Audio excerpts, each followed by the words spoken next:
Welcome to Email and Beyond, the podcast bringing you all the latest email marketing and other complementary marketing channel tips, tricks, industry chat, brand insights, and more every 2 weeks. Join me, Kate Barrett, founder and CEO of eFocus Marketing, and Richard Wall, marketing campaign manager at Spotler, as we talk you through the good, the bad, and the ugly of marketing and how you can create a more intelligent strategy that gets results. Hi, and welcome to another episode of Email and Beyond. I'm Kate Barrett, the founder and CEO of eFocus Marketing. And I'm Richard Wall, marketing campaign manager for Spotler UK.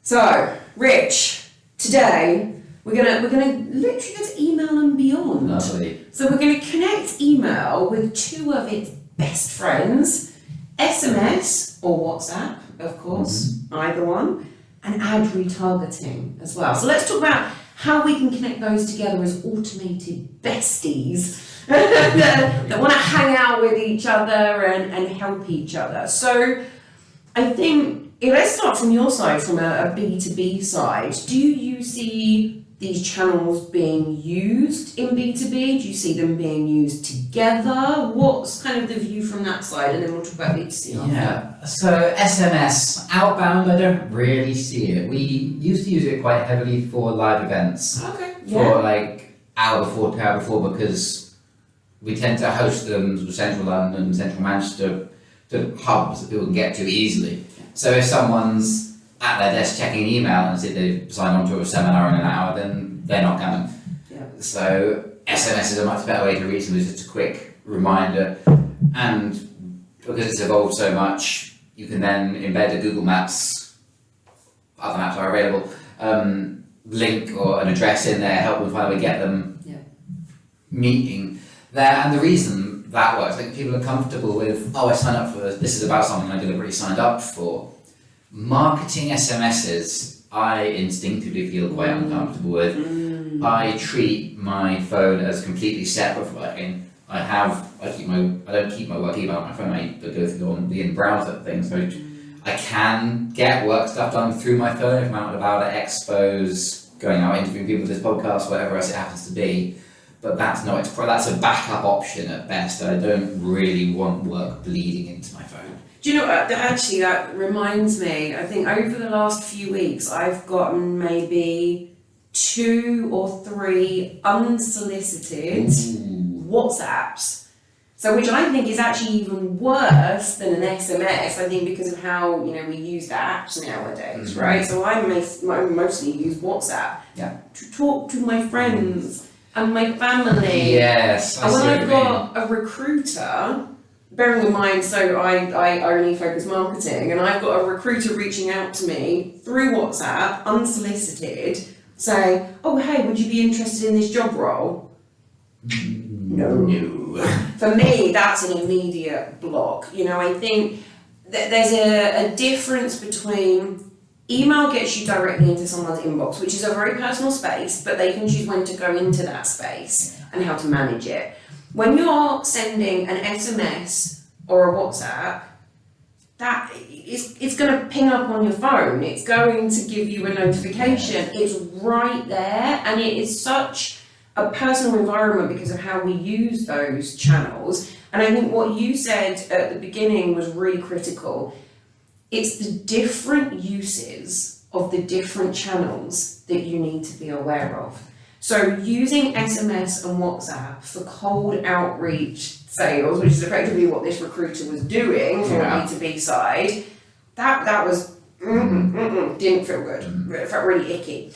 If it's being used, as you mentioned in your example from a B2B side, if it's being used as a reminder, so if we take it into B2C, if it's customer services, if it's your order's on its way, or don't forget you've got an appointment at this time, or how was your appointment? We'd love your feedback. I think all of those are absolutely fine.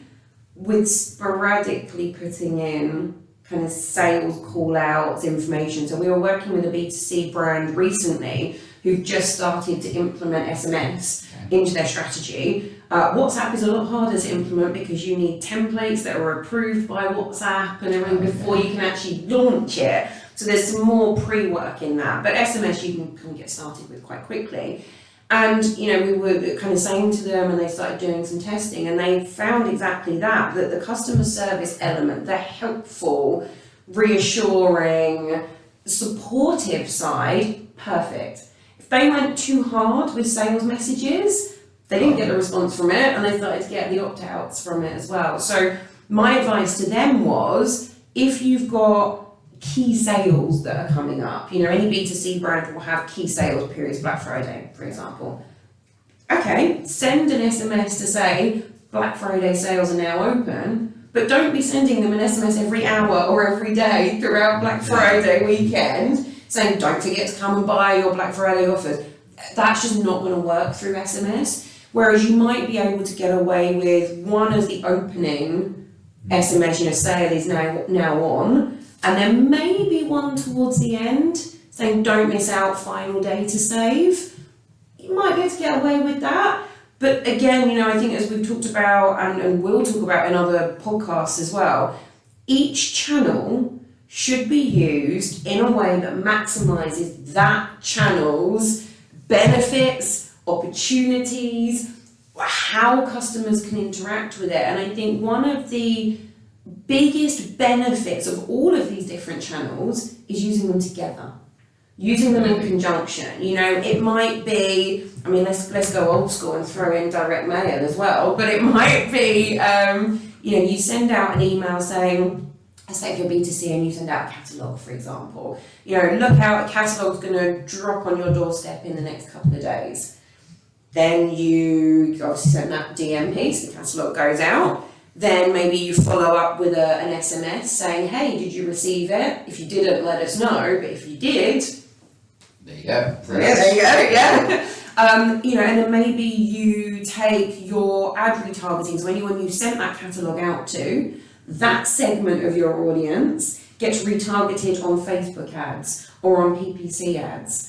With again similar messaging, make sure that you get your 2024 offers from our new catalogue. I don't know, I'm old enough to remember the Argos catalogue. Yeah. I used to love that circling all of the things at Christmas. Absolutely on it. But you've got to think about, so what is the journey?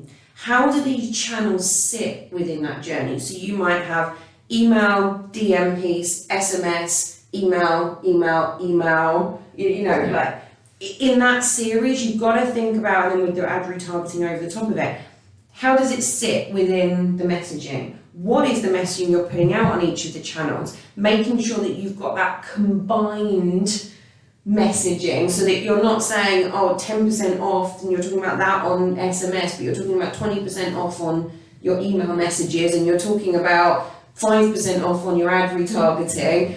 That's a basic example, right? But messaging, imagery, tone of voice, we've got to make sure it connects in a way that gives a journey, gives those touch points. So I love those points that you came up with for B2B, and I think for B2C, it's very, very similar. We've got to focus on customer service, focus on where do those channels come in the journey, and how can we make best use of the benefits of each channel to boost our message, but in a way that works for email, for SMS, for WhatsApp, for ad retargeting. Right, and the first thing I thought of there was using all these channels in the right way at different touch points. So you're taking this customer, but then you need to be careful that you're not overexposing them to I might like an email and then a WhatsApp a couple of days later, and then see ad retargeting for a week after that.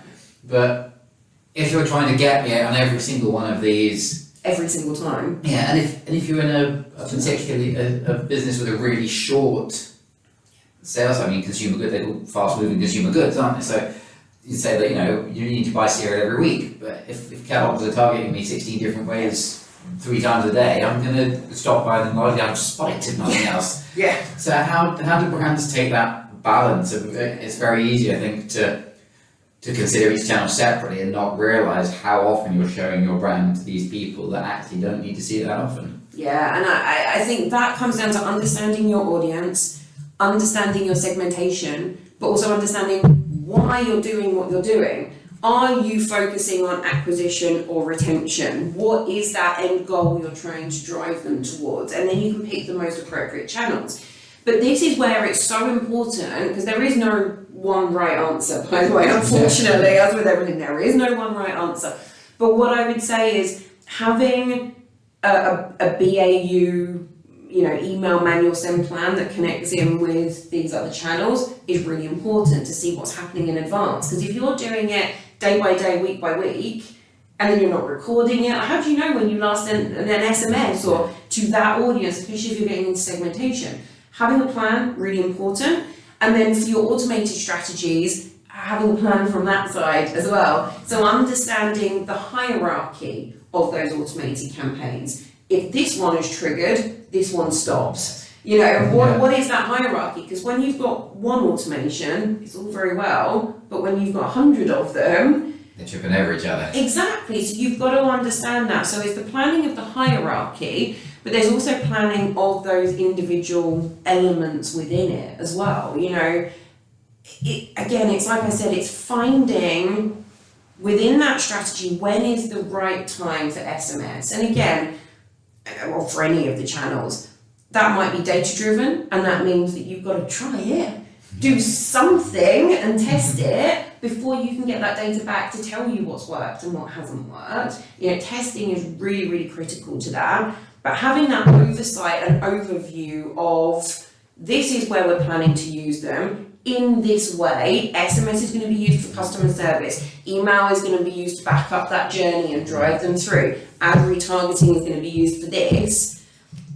Once you've got that understanding of how you're using each channel, when you're using it in the plans, that's what's going to then help you to evolve that strategy and get it in the right place. But if you're just starting with any of these, try it, test it. It's the only way you're going to find out what works and what doesn't work for your audience. And you don't have to test it on your whole audience. If you've got 100,000 people on your list, test it to 1,000 people. Yes. See what happens with it and then evolve it and build it from there. Email and Beyond is a Spotler and eFocus marketing production. Spotler is the all-in-one sales and marketing software for small and medium-sized businesses. Our suite of products covers email marketing, website personalization and tracking, social media management, and CRM. If you want to find out more about how our software can drive your success, visit spotler.co.uk/email and beyond. So, testing, planning, fine, testing, doing it, and then we come to the last bit of the ROI of it. And I've had this discussion numerous times in the business. If you're getting the exposure just right, and your ideal buyers are seeing your brand at the right time, just frequently enough in the places they inhabit and providing value in those places at all the right times, how can you possibly know which touch point or which combination of touch points or how many touch points are delivering value and how many are kind of nice to have but wouldn't make a difference if they weren't there? Yeah, do you know, and this is the dilemma, right? This is the endless dilemma in marketing, because attribution modeling, and I know we talked about this on another episode, it's difficult for a lot of businesses, and that's putting it mildly. Last click attribution or first click attribution, they are easier models with attribution modeling, but when you want to get something that looks at multiple touch points and then the weighting of those touch points within that journey, it's really, really difficult, and a lot of businesses have to develop something for them to make that happen. I think what we can do is be very aware when we're using these channels together. If we don't have a really comprehensive attribution model within our business, then let's look at what we can look at. If you have first click or last click attribution, bring that in. If you have engagement metrics for each of these channels, bring that in. And what we need to start doing is thinking, okay, what could this be telling us? Now let's test something else. What happens to the results then? Does the overall ROI and revenue that we're bringing go up or down? So you have to, I guess in a very unscientific way, bring the data that you've got together to try and figure that out, but without a firm attribution model, and it is extraordinarily difficult. it's a hard one to break down which channel was responsible for this. You know, so it brings up kind of an example I had of a high street pizza chain who have restaurants on the high street. I won't say who the name was, but they have restaurants on the high street, and they are a pizza chain.